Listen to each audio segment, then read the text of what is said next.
Alors, personnellement, il m'apparaît que à chaque fois que l'Afrique trébuche, que l'Afrique noire trébuche, elle trébuche toujours par défaut d'une organisation de ces sociétés sous l'angle de la modernité politique, économique et sociale.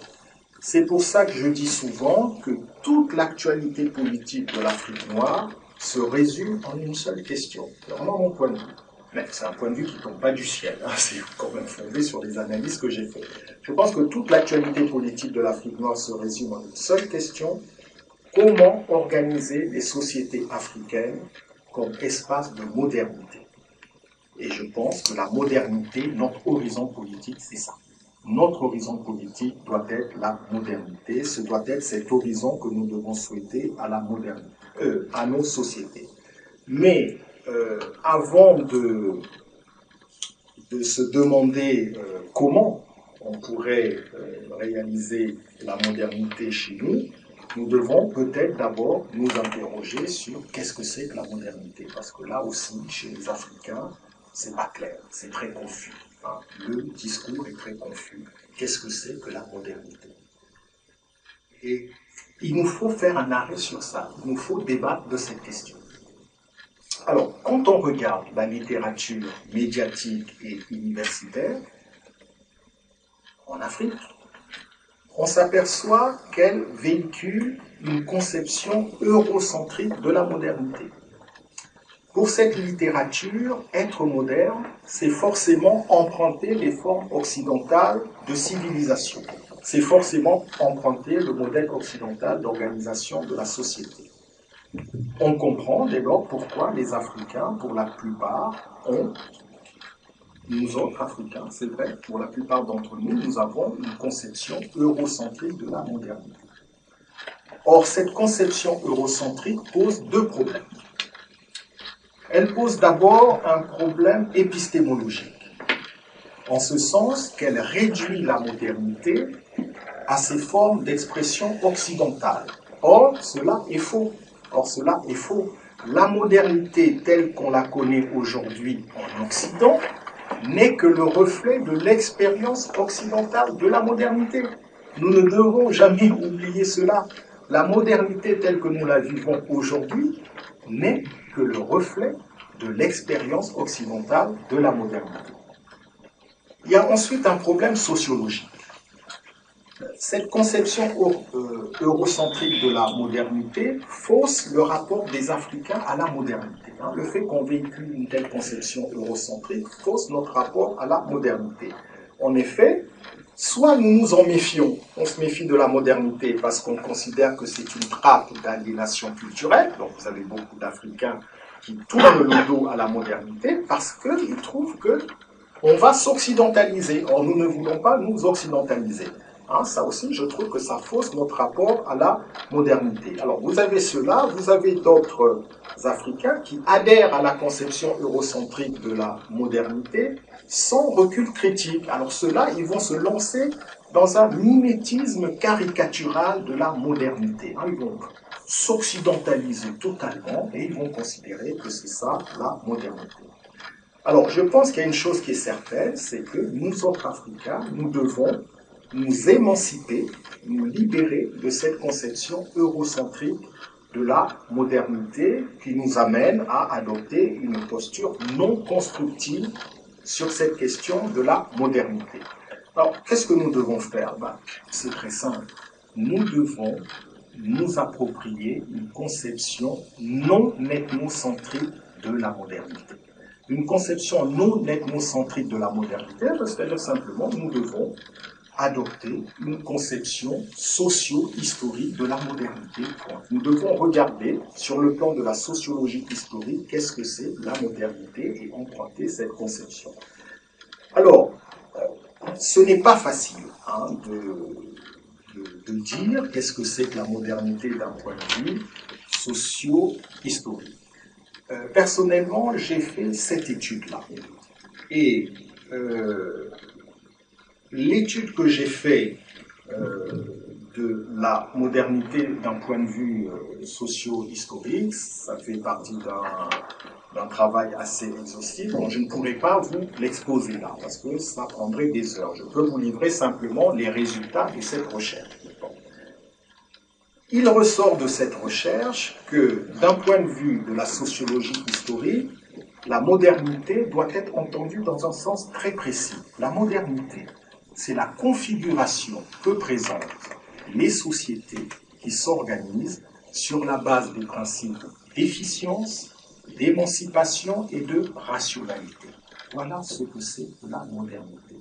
Alors, cette configuration peut emprunter diverses formes, en fonction des expériences propres à chaque culture, à chaque civilisation, mais au-delà de ces expériences propres, elles présentent toutes un point commun.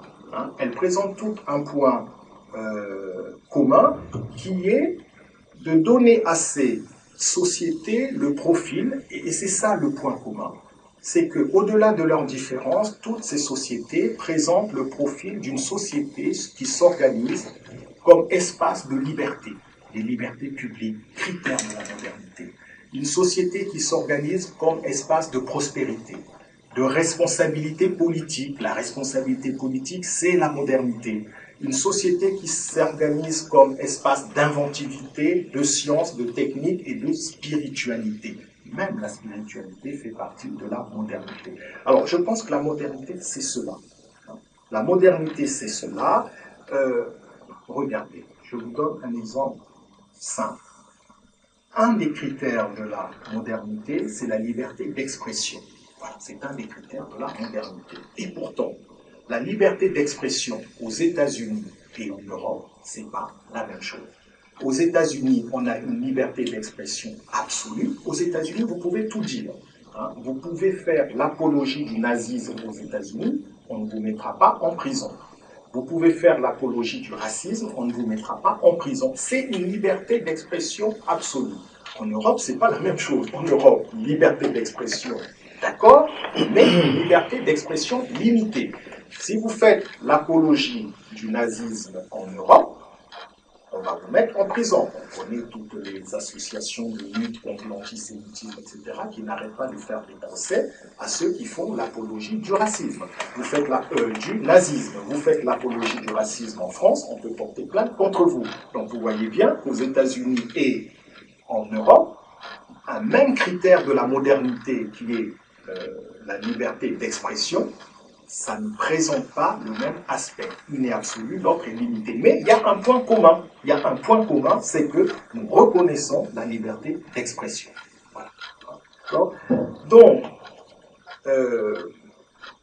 ceci pour dire que la modernité n'est pas eurocentrique. Non, il y a une acception non eurocentrique, simplement socio-historique. Une société moderne est une société qui s'organise comme espace de liberté, de prospérité, de responsabilité politique, d'inventivité, de science, de technique et de spiritualité. Alors, nous devons d'autant plus, à mon avis, adopter la modernité comme étant notre horizon politique, que l'Afrique ancienne, aussi étonnant que cela pourra vous paraître, l'Afrique ancienne n'a pas ignoré le phénomène de la modernité. L'Afrique ancienne nous donne à voir effectivement des sociétés qui se sont organisées sur la base des principes d'efficience, de rationalité et d'émancipation. Mais on peut aller même encore plus loin. L'Afrique ancienne nous a laissé en héritage une philosophie de la modernité. Cette philosophie de la modernité transparaît à travers ce que nos ancêtres en Égypte ancienne ont appelé l'amat. L'amat est une philosophie africaine de la modernité. Alors, on sait qu'aujourd'hui, dans les milieux afrocentristes, il y a un grand débat sur l'amat. Tous les gens s'emparent de l'amat, on n'arrête pas de discuter de l'amat. Le seul problème, c'est que là aussi, il y a beaucoup de confusion intellectuelle.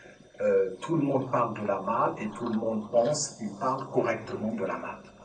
Et là, il faut aussi faire une clarification, une clarification s'impose. Certaines de nos sociétés ont présenté une configuration absolument moderne au niveau des institutions politiques, en ce sens qu'ils ont mis en place un régime constitutionnel de la séparation des pouvoirs. Vous prenez un État africain ancien qui nous est encore très proche, qui est l'État des Moussi, qui est le royaume du Moro-Naba. Le royaume du Moro-Naba, qui est un des royaumes qui a été le moins acculturé par l'occidentalisation. Donc, par conséquent, c'est un royaume qui nous donne à voir réellement comment il était organisé depuis des siècles.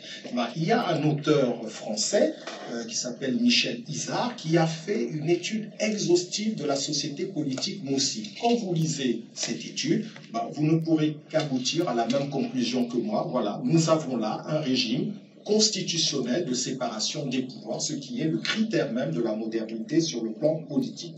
Enfin, nos sociétés ont montré une modernité au niveau de l'usage de la technologie en faisant un usage de la science pour émanciper et non pas pour asservir. Vous connaissez ce débat en philosophie. Quel usage doit-on faire de la science? Doit-on utiliser la science pour émanciper la société ou pour asservir?